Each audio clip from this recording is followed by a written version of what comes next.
बड़ों को प्रणाम करता हूँ।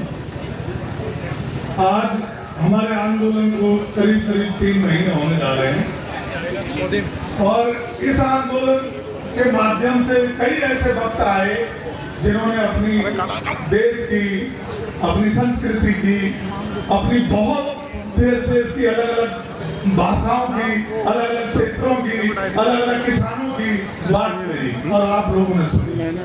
आज हम आपको कुछ नई बातें बताने की कोशिश करेंगे। आप लोग समझना कि आप लोग हमारे प्रधानमंत्री जी हैं नरेंद्र मोदी जी, जिनको हमने 5 साल के लिए चुना था और हमारे साथ ऐसा किया गया कि दोबारा भी वो हमें वोट देना पड़ा, हमें मतलब आप सब देशवासियों को।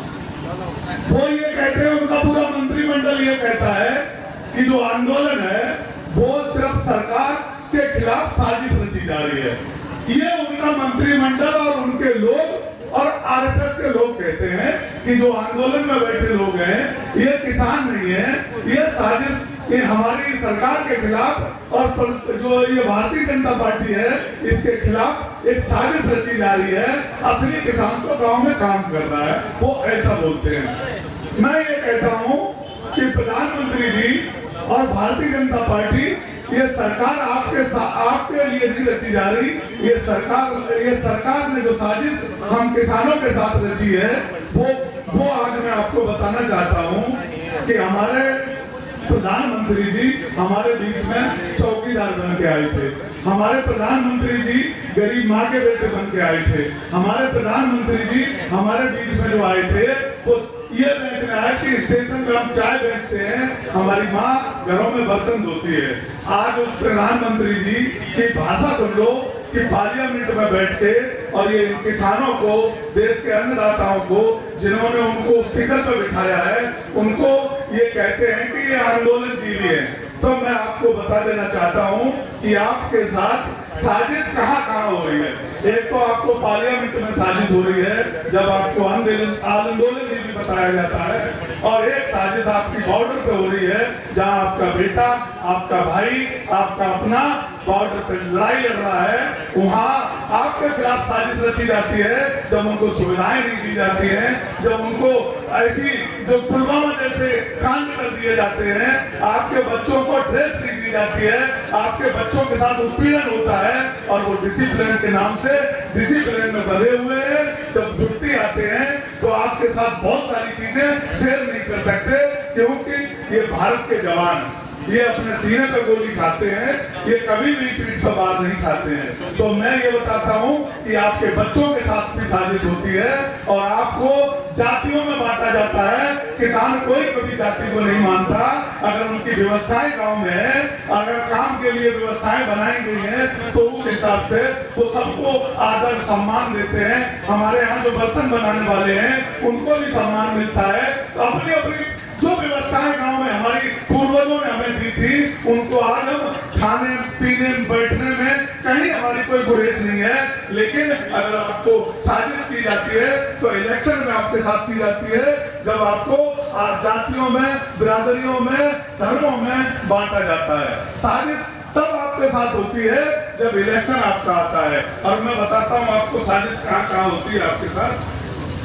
एक तो आंदोलन जीवी के नाम से आपके साथ जो साजिश हो रही है वो उत्तर प्रदेश की विधानसभा में हमारे मुख्यमंत्री जी जो बाबा योगी आदित्यनाथ जी हैं, सबसे बड़ी बात वो है कि आपकी जो हमारी हरी टोपी है, इन टोपियों पर भी उन्होंने कीचड़ उछालने का काम किया। आप अपनी राजनीति करो, हम मना नहीं कर रहे हैं। आप राजनेता हो, हम मना नहीं कर रहे हैं। आप राजनीति करो, हम किसान हैं, हम खेती करना हमारा काम है। लेकिन ये हम आप किसान भाइयों को बता देना चाहता हूँ कि हम लोग ये कहते हैं कि हम राजनीति नहीं करेंगे, ये हम दुनिया का सबसे बड़ा गलत काम करते हैं। आज हमारे नेताओं ने, हमारे संगठन ने, हमारे जो संयुक्त मोर्चा ने जो फैसला लिया है कि अब देश में कहीं भी अगर इलेक्शन होगा, कहीं भी रैली होगी तो संयुक्त मोर्चा उसमें जाएगा और अपने किसानों की पूरे देश में रैली करने का काम करेगा। तो मुझे इस बात की खुशी होनी चाहिए कि संयुक्त मोर्चा अब राजनीति नहीं करेगा, लेकिन देश में राजनीति का नया मुकाम खड़ा करेगा। ये सच्चाई है। हम किसी पार्टी के लिए, हम किसी पार्टी का प्रचार नहीं करेंगे, लेकिन ये बात सच है कि हम राजनीति पार्टियों को करना सिखाएंगे। जो किसान की बात करेगा वही देश पर राज करेगा। आगे का संकल्प और हमारा इरादा ऐसा होना चाहिए। अब आपके बीच में जब भी कोई वोट मांगने आएगा तो आपको ये ध्यान रखना पड़ेगा कि आप ये कहो कि ये बताओ कि तुम्हारा जिताएंगे हम तो तुम्हारा आगे का प्लान क्या होगा। अगर वो तुम्हें हिंदू और मुसलमान, सिख, ईसाई में अगर आता है तो वो तुम्हारा कितना भी खास हो, उसे तुरंत अपने गांव से बाहर की रास्ता दिखाने का काम करे।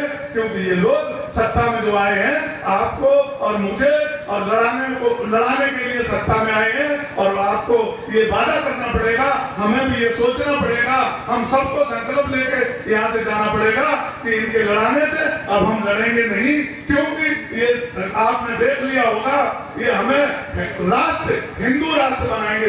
अरे हिंदू राष्ट्र बनाने से खुशहाली नहीं आएगी इस देश में। इस देश को विकास के रास्ते पे ले जाओगे तब खुशहाली आएगी। विकास के लिए आपके पास क्या है? कुछ भी नहीं है। आपने देश में जो बेचने का काम किया वो मैं ये नहीं बताऊंगा कि क्या क्या बेचने का काम किया, रोज आप सुनते हो। लेकिन इनको अगर रास्ता कहीं से दिख रहा है तो देश को बेचने से रास्ता दिख रहा है। और मैं ये मानता हूं कि देश को बिकने नहीं देंगे, क्योंकि ये देश आपने बनाया, आपके पूर्वजों ने बनाया, मैंने बनाया, मेरे पूर्वजों ने बनाया, इस देश के एक एक किसान ने बनाया। एक एक किसान ने इसका अपना खून, अपना अन्न देके, इस देश में अपने बच्चों की कुर्बानी देके इस देश को खड़ा किया है। ये आपको समझना पड़ेगा, आपको जागना पड़ेगा और ये राजनीति का पूरा परफेक्ट आपको बदलना पड़ेगा। तब ये राजनेता वोट में आएंगे। वरना ये हमें ऐसे ही आंदोलन नीति कहके और हमें जो है पाकिस्तानी कहके, खालिस्तानी कहके और ये हमें नए नए नामों का हमारा नामकरण करके और हमें ठगने का काम करते रहेंगे। ये मैं आपको बता देना चाहता हूँ कि उत्तर प्रदेश में जो गुजरात मॉडल की बात की गई थी, जो गुजरात के नाम लिया गया था, गुजरात का मॉडल आज ये है। आप ये गांठ मान लो कि गुजरात का मॉडल अगर देश में लागू हो गया तो आप दो दो रोटियों के लिए तरस जाओगे। आपके शहरों में बच्चे बेमौत मारे जाएंगे और कोई आवाज उठाने वाला नहीं रहेगा। जो आवाज उठाएगा वो जेलों में होगा और जेलों में भी उसके साथ उत्पीड़न किया जाएगा। उसको बोलने के लिए वहां भी कानून बंद लगा दी जाएगी कि तुम नहीं बोलोगे। तो मैं तुम्हें ये सब आप लोगों को बताना चाहता हूँ कि इस देश में अगर कोई साजिश रची जा रही है तो किसानों के लिए रची जा रही है। इस देश में अगर कोई बहुत बड़ा प्रोपेगेंडा अगर खड़ा किया जाएगा तो किसानों को किया जाएगा। इन्होंने मीडिया अपने हाथ में कर ली, ये पूरी जुड़सर ही अपने हाथ में कर ली। और इस देश में आपको ध्यान रखना पड़ेगा किसान भाइयों, हम सबको, कि उस देश के अंदर ये सिर्फ जो जज बनते हैं ये 3500 परिवारों से जज निकलते हैं। आपका बेटा बहुत सारी मेहनत करता है, बहुत सारी ताकत लगाता है, तब मजबूरी उनके सामने खड़ी कर देता है, तब आपका बेटा जज या मजिस्ट्रेट बन पाता है। उसको कितनी परिस्थितियों का सामना करना पड़ता है, इसलिए तब आपका बेटा कलेक्ट्रेट में मजिस्ट्रेट बन पाता है। लेकिन फिर भी हाई कोर्ट, सुप्रीम कोर्ट जो है वो उनके हाथ में रहते हैं। और ये आपको याद रखना पड़ेगा कि ये सत्ता के लोग जो है आपको ठगने का काम करते, आपको नए नए नाम देने के काम करते। आपको उनकी बातों में नहीं आना। आपको इसलिए नहीं आना कि उत्तर प्रदेश की विधानसभा में आपके लिए साजिश रची जा रही है। उत्तर प्रदेश के मुख्यमंत्री बाबा योगी आदित्यनाथ जी आपके लिए ये कहते हैं कि ये किसान जो बैठे हैं ये किसान नहीं है। इनको जब गांव में, अभी तो इनको बालियान साहब को अकल सिखाने का काम किया मुजफ्फरनगर असेंबली वालों ने, अब इनको उत्तर प्रदेश के कोने कोने से आए हुए किसान, ये इनको ध्यान रखना पड़ेगा कि अपने गाँव में आप जब अकेले खड़े होगे तो आपको ये देखना पड़ेगा कि आपके पीछे हजारों लोग खड़े हैं और आपको ये लड़ाई अकेले शुरू करनी पड़ेगी। बाबा टिकैत साहब ने हमें जेल में जाना सिखाया और जेल से हमें डरना नहीं, जेल से हमें डरना नहीं। उसी जेल के माध्यम से इनको नया रास्ता, नई राजनीति सिखाने का हम काम करेंगे। यही हमारी कहना था। जय जवान जय किसान।